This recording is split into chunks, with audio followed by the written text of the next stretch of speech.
edit your business hours on your page on Facebook app. Hi guys, in this video I will show you how to edit your business hours on your page on Facebook, easy and quick.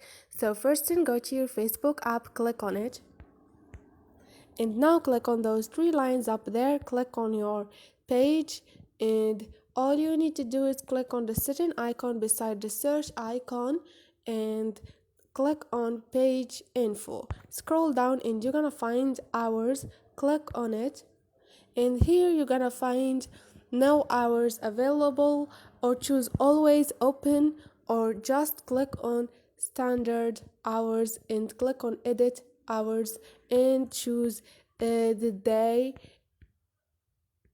and this is it. If you are done, click on done, and this is how you edit your business hour. Easy and quick. If you like the video, don't forget to subscribe and like.